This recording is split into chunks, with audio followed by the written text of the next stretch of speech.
Добър вечер, гледате Светът е бизнес в ефира на Bloomberg TV Bulgaria. Аз съм Ивайло Лаков, а мой гост тази вечер е Джефри Нилсен, преподавател по икономика и финанси в Американския университет в България. С превода в ефир ще ни помага Антон Груев. Здравейте, добре дошли. Благодаря, че сте в студиото. Първият ми въпрос е такъв, понеже има информация от последните часове, буквално Пакистан нанася удари върху терористични въоръжени милиции на територията на Иран. И това е ответно действие, защото пък Иран удари подобни бази на такива лица в Пакистан. Изобщо напрежението в Близкия изток е безпрецедентно от последните години. И за това се чудя как това напрежение в Близкия изток и изобщо всичките тези геополитически търкания влияят върху бизнес средата и върху икономиката глобално.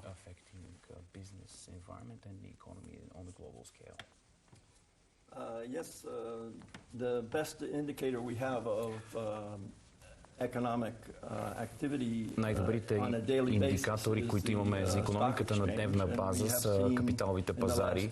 И видяхме, че през последните дни акциите поевтиняват. Цените на облигациите също намаляват. А пък цените на лихвите се увеличават, така че това е признак за увеличаване на напрежението в Близкия изток и по-скоро ефект от увеличеното напрежение в Близкия изток заради нападението на хутите. Корабите не могат да преминават през Суетския канал, така че това също може да има доста сериозни последствия за икономиката. И въпреки това, в последните месеци данните за инфлацията са прилично добри. Казвам прилично, защото в Великобритания имаше изненада. Там имаше леко над прогнозата инфлация последните данни, но като цяло в Америка и в еврозоната, включително в България от тази седмица имаше данни, инфлацията забавя своя ръст. И е ли това знак, че икономиката върви към подобрение? Е ли това знак, че централните банки успяха да си свършат работата с възпиране на инфлацията? Как гледате на тая тема? Yes, well, it depends. Зависи, накратко. And that's because in the European Union, причината е, че в Европейския съюз лихвите не са толкова високи, колкото в Съединените щати, но пък инфлацията се забави до около 3%, а в Съединените щати лихвите са по-високи. Това е резултат от затягането на паричната политика от Централната банка. Федералният резерв увеличи лихвите много, за да забави икономиката и мисля, че се справя добре. Икономиката се забави, инфлацията се забави, но прогнозите за бъдещето ще зависят от геополитическите събития, защото това, че сега имаме по-стабилни цени, не значи, че геополитическото напрежение няма да се отрази на реалната икономика в близко бъдеще. Ако ме молите да прогнозирам бъдещето, мисля, че няма да мога. Геополитиката влияе на икономиката. Самата геополитика е повлияна от вътрешните политики на държавите, в това число щатите, защото там имаме изборна година 2024. Тази седмица Тръмп направо размаза в Айова своите конкуренти и от републиканската партия на предварителните избори. Всички коментари са, че той е една крачка по-близо до реванш срещу Джо Байден на президентските избори. И форума в Давос, от друга страна, всички обсъждат каква подготовка трябва да направи света, за да посрещне Доналд Тръмп в Белия дом отново. Какво трябва да се прави? Как виждате ситуацията в Америка вие? Вие самия сте от Ню Йорк, американец. Yes, I understand our people's concerns about. Разбирам опасенията на хората относно повторение на президентството на Тръмп. Трябва да гледаме на Доналд Тръмп по два различни начина. Като лично поведение, което много хора смятат за отвратително. Например, вчера четох в вестник, че е бил в съдебната зала и е прекъсвал съдиите. И той се държи по един изключително арогантен начин, но той привлече неговите последователи го следват почти като култ, особено от някои от по-земеделските щати. Неговите последователи са основно от републиканската партия, но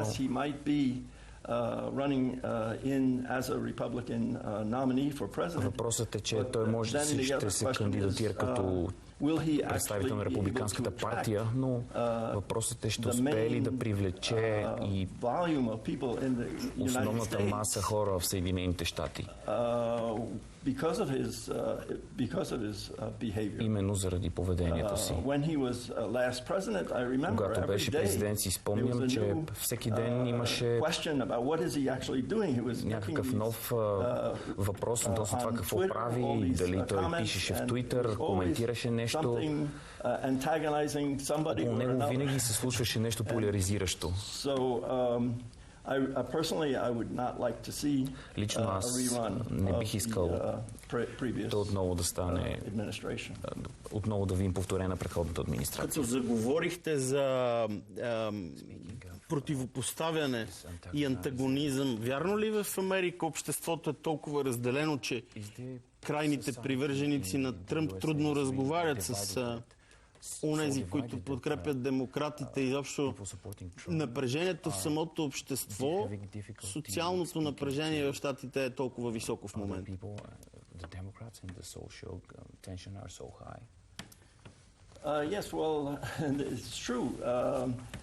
Да, вярно е.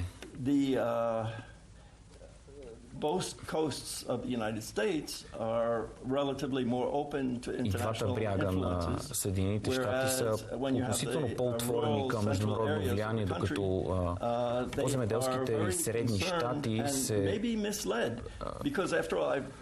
вероятно са и подведени. Тръмп наистина създаде последователи, почти култистки последователи. За някои той те смятат, че той е нещо близо до Бог, който може да възстанови страната. Основните му последователи са хората от средните земеделски щати, които не са толкова добре образовани. И заради because of the multiplication of the various media, you can select your own media, the people that are заради увеличаването на влиянието от някои медии, защото може да има хора, има медии, които подсилват вашите мнения. Може би това е една от причините хората да го следват толкова ревностно. Ако следвате медии като Fox News, това подсилва вашите убеждения в полза на Тръмп.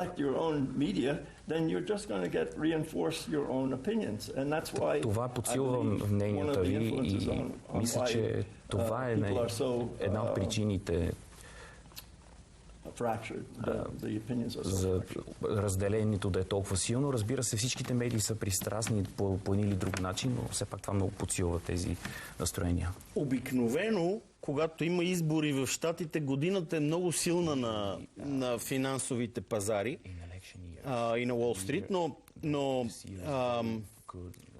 и по принцип по време на президентството на Тръмп пазара инвеститорите го харесваха.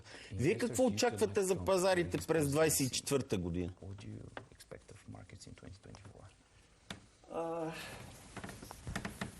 Again, you're asking me about the future.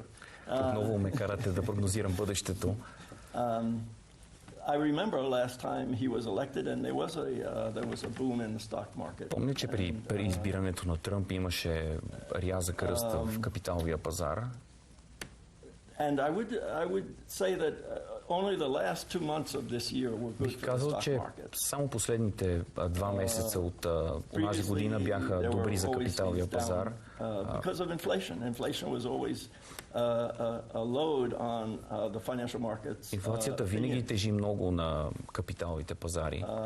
Така че единствено последните 2 месеца бяха добри за фондовите пазари.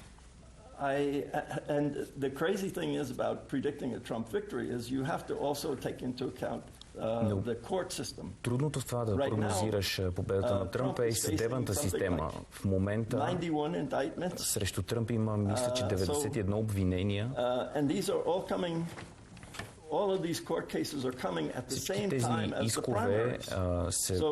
Са заведени по време на първичните избори. Въпросът е какъв ще изходът от тези дела, дали ще повлияят на мненията на хората. До сега Тръмп успяваше да каже, че го преследват по политически причини и хората му вярваха. Но ако се върнете към ситуацията на 6 януари, когато последователи на Тръмп щурмуваха Капитолия, бихте си помислили, че да, той трябва да бъде съден.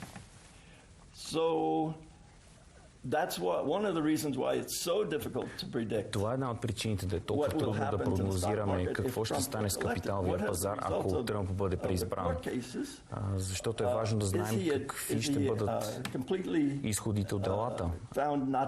Дали той ще бъде обявен за невиновен и ако бъде преизбран, мисля, че всичко ще бъде наред.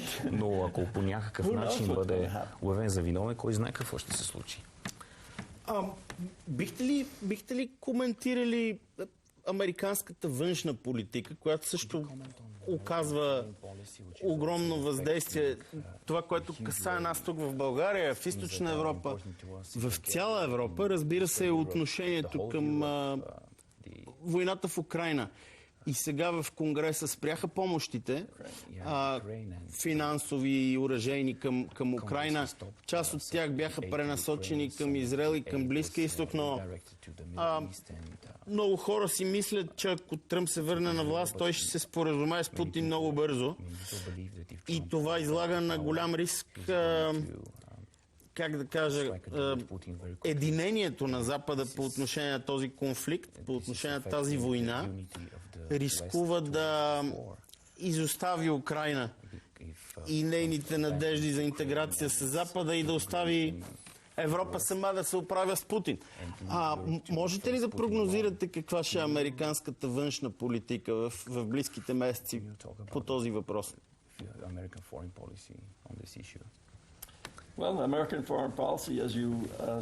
Американската външна политика, както и вие намекнахте, е доста разделена. Според това, което чета, помощта за Украйна е свързана с имиграционни реформи в Съединените щати.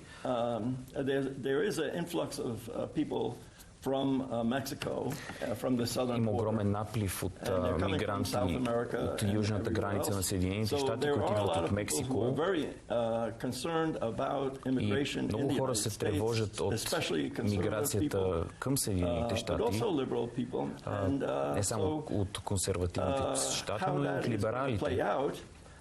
Ще е важно как ще се развие тази ситуация, защото тя ще е свързана с помощта за Израел, помощта за Украйна и имиграционната политика. В момента това е политически въпрос.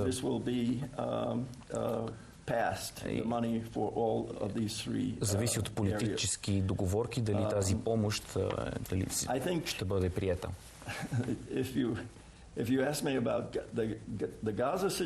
Ако ме питате за ситуацията в Газа, мисля, че тя е Ситуацията е ужасна. Не съм поддръжник на премиера на Израел Бенямин Нетаняху. Той винаги е бил твърде крайно десен и винаги е бил против палестинска държава.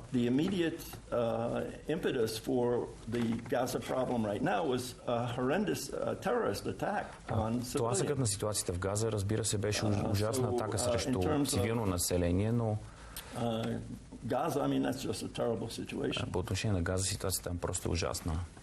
Как гледате на новата икономика и промените, които ще донесе изкуствения интелект? Всички казват, че сме в началото на нова ера, но и икономистите смятат, че това нещо ще доведе до още по-голямо разделение в света между бедни и богати, между развити технологично нации и технологично изключени държави. И това всъщност ще засили неравенството и несигурността в геополитиката. И като към тая картина добавим и надпреварата технологичната между Съединените щати и Китай, какво виждате вие да се случва?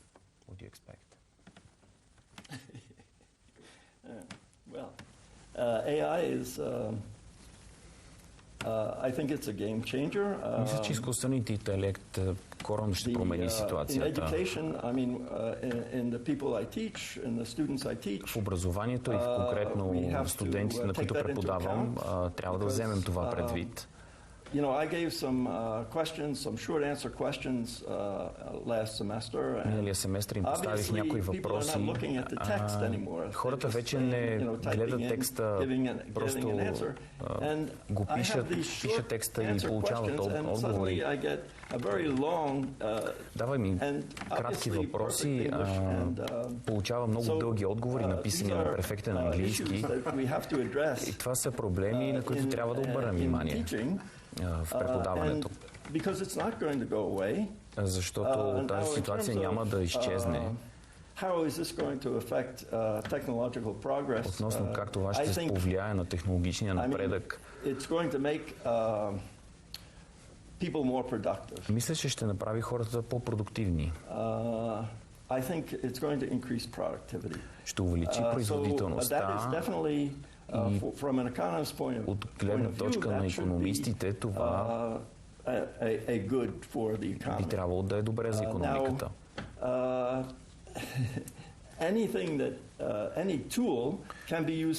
Всеки един инструмент и всяко едно нещо може да бъде използвано и за добри, и за злонамерени цели. Въпросът с получаването на бързи отговори поставя въпроса как се учите.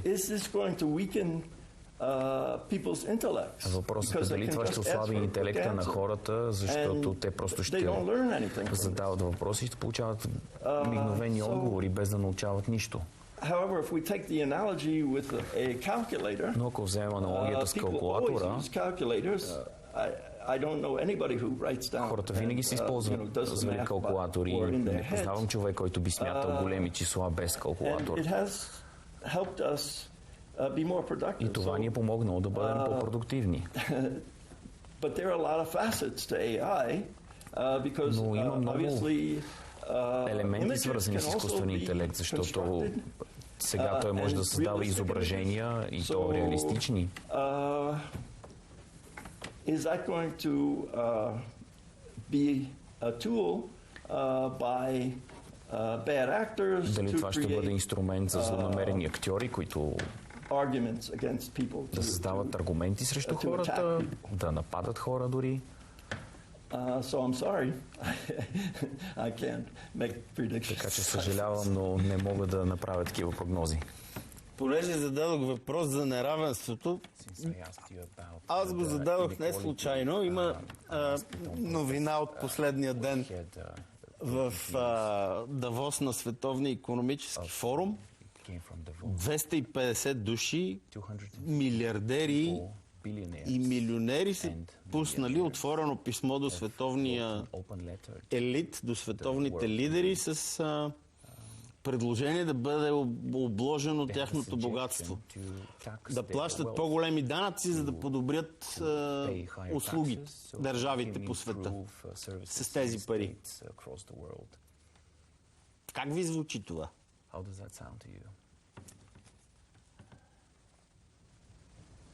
Популизъм? I lived in Switzerland, and there was Живях в Швейцария to my memory, there was a wealth tax. It wasn't very much. Има и лично аз бях подложен на данък богатство. If you were speeding, ако живеете в Швейцария и превишите скоростта, глобата ще зависи от доходите ви. So, I think that is fair. Мисля, че това е справедливо. Now, in terms of a wealth tax, по отношение на данък богатство, there are already taxes when you die. Вече има данъци, когато починете и оставите наследство на децата си. And that's a form of wealth tax. В много други страни има и други данъци върху богатството. Making financial transactions. There's also sort of a wealth tax if you make a profit on your investment. There's a capital gains tax. Данък богатство, има That's also a kind of a wealth данък tax. печалба, когато реализирате приходи от продажба на акции. I think this might be a problem for people with freedom in their Това би могло да е проблем за хора със свободно мислене, защото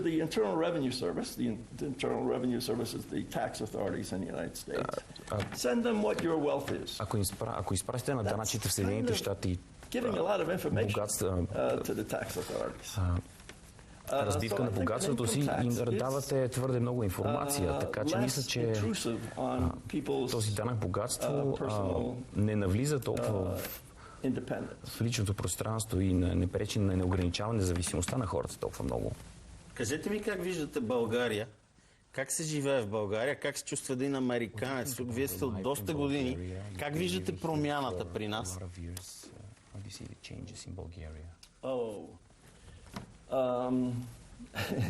Yes, my car has been towed away twice. Вдигали са ми колата 2 пъти с паяк. So there are elements of civilization creeping into Bulgaria. Има елементи на цивилизация, които се наблюдават в България. That if you look at Sofia, there has been you look at the number of new buildings, new office buildings. Когато говорим за София, вижте броят на новите сгради, офиси, които се строят, е невероятен. Но там, където аз живея, в Благоевград, единственото нещо, което е построено, строи се много, но се строят само апартаменти или блокове. Няма никаква промишленост. Мисля, че част от този динамичен ръст в София трябва да се пренесе в други части на страната. Връщам се, когато живеех в Швейцария, правителството има някои по-слабо развити райони, например града Нюшател, близо до френската граница. Те преместиха някои правителствени институции в град Нюшател. Това е един от начините да се развие повече един такъв район. Благодаря ви много за този разговор. Желая ви успех и в личен, и в академичен план. Пазете си, бъдете здрав. Благодаря. Джефри Нилсен е това преподавател по икономика и финанси в Американския университет в България. Дано да ви е било интересно. Това беше всичко от мен за тази вечер в Светът е бизнес. Вие останете с програмата на Bloomberg TV България.